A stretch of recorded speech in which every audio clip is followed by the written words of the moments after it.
life thing?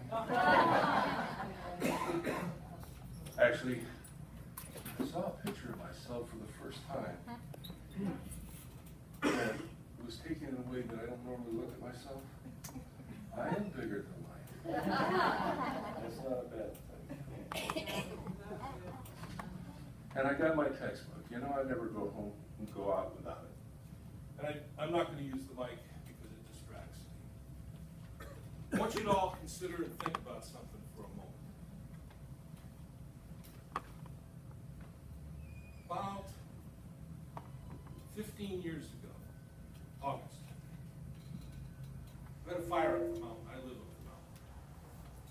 Started about a half mile from my house, and we had big ponderosas all over the place. And I watched this fire coming at us. And I'd never had an opportunity to experience fire like that. I mean, you know, campfires and stove fires, and things that I've set on fire that I shouldn't have, but nothing that big. And I watched this thing. It really was a thing. It had life of its own. It had noise. It was a force of nature, raw energy, incredibly raw energy. That was 50 years ago. Last year, about the same time, about a half mile from my house, we had another fire start. This one raged for, I don't know, a good 9 or 10 days. It never was further than a half mile away from my home. My wife and I would sit out at night, just across the canyon, feel the heat from this fire. I could hear trees explode. Just immense, raw, natural energy. When that fire started last year, I stepped out on my patio and I looked at it. It was small, but I knew we didn't have resources to get to it up there because they were in other areas. So I did treatment. I did prayer. And I stood there, and I stood in my stuff, so to speak, and I made a declaration. I made this declaration. That there is a God that is everywhere present. This God is a God of good, a God of love, and a God that is around me. It is through me, and it expresses as me. And truly we are one. And because when God speaks God's word, there is a law that responds. When I speak my word, hold on a second. You ever heard it said that I and my Father are one? You believe it? Yes. Think about this. If I and my Father are one, then all that my Father is and has is me and mine. There is a power in you. There is a raw power in you. Just like this fire. Incredible energy. But most of us allow that fire, like a forest fire, to rage out of control in our lives. Sometimes it's just embers, and sometimes it's explosive. It's always there. Have you ever seen the space shuttle take off from Cape Canaveral? It's an awesome thing, isn't it? Yeah. What do you see coming out of the bottom of those rockets? You see fire. This is fire that's so much more powerful than the forest fire. But it's doing something. It's moving something. It's creating something. And this is a fire, this is an energy that is directed. It's directed by the word, by the people that put it together, that put it in the rockets, that put it on the stand, that push the button, and up it went. That's the difference between when we allow fire to rage in our life as chaos versus when we take control in consciousness.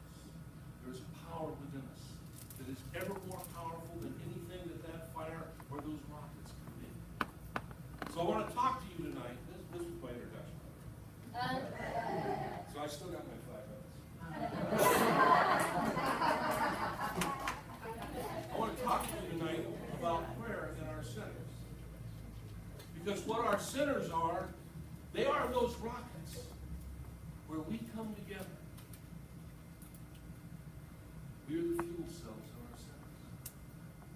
And it is our prayer that directs that force, that power, that universal essence of all that is. We call it God or George, doesn't make any choice.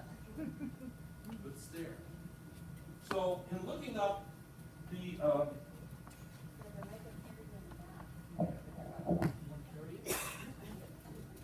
you can hear me in the back, right?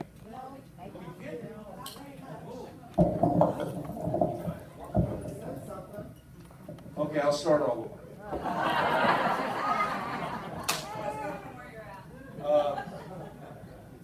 I looked up the World Prayer Day on the Unity website, and they had 3 things that they wanted us to consider. And so I'm going to kind of weave them in tonight as we think about prayer in our center and prayer in our life. And the first reflection was, what would it mean for you in your life if you knew beyond the shadow of a doubt that God lives in you? I want you to take that. I want you to hold that thought and carry it one step further. What would you know for your center tonight? What would you know for your center? Your center is your spiritual home, whether it be here, or the Clinton Center, or NTC, or out in Clovis, wherever it is. Your center. What would it mean for your center if you knew beyond the shadow of a doubt? If you could watch that fire rage, if you could watch that energy unfold in a constructive way, how would your life look if you were living every moment from your divine potential in every aspect? And isn't that what we're talking about tonight? Isn't that what we're talking about? Okay.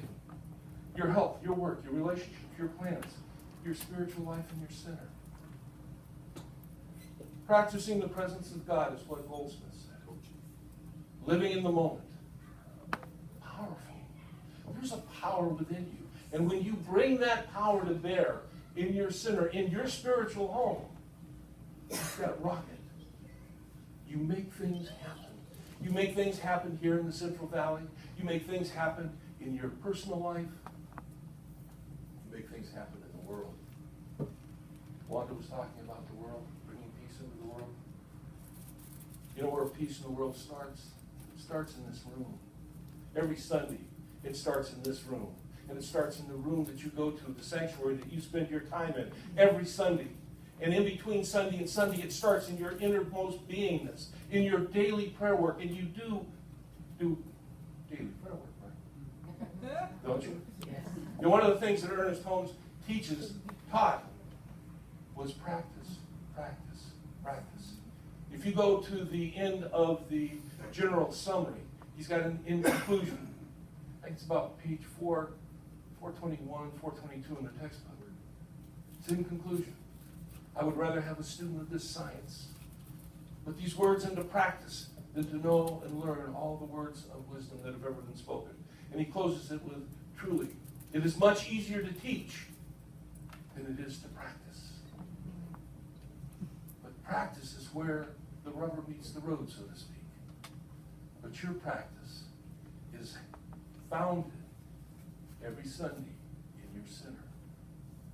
If you're not building your center up, there's a statement that you're making about your spiritual home.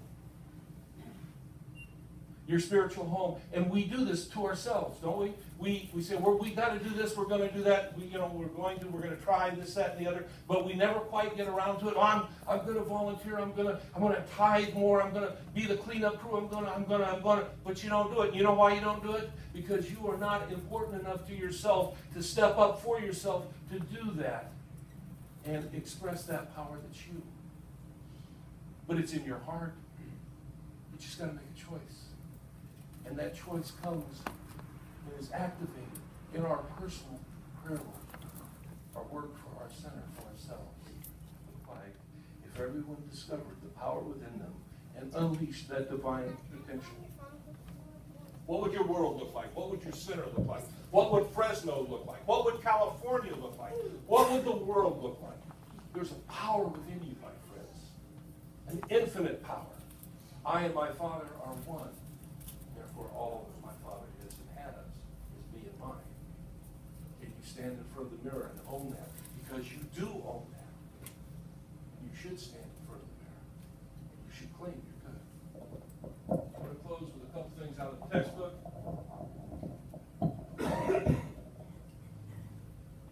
Laws governing prayer. I'm going to skip most of it, but I want to get down here. It says, if God ever answered prayer, he always answers prayer. And since he is the same yesterday, today, and forever, if there seems to be any failure, it is in man's ignorance or misunderstanding of the will and the nature of God.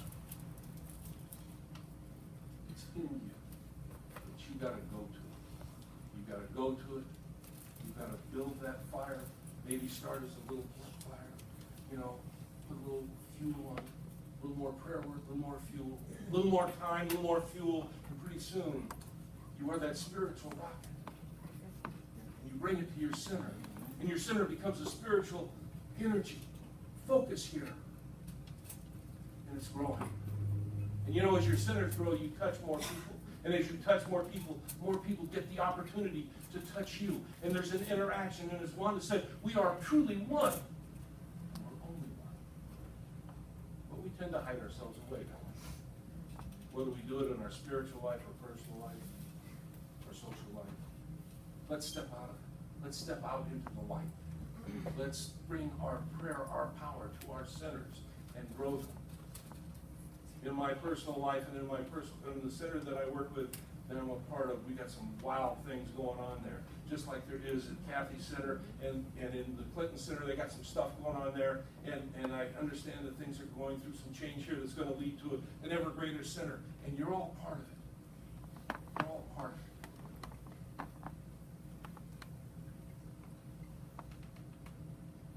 God manifests himself through all individuals.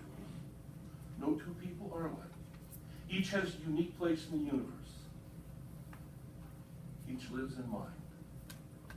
Each contacts it, God, Spirit, through his own mentality, in an individual way, drawing from it, from God, a unique expression of its divine nature. And we call that you. There's a power within you that is undefeatable.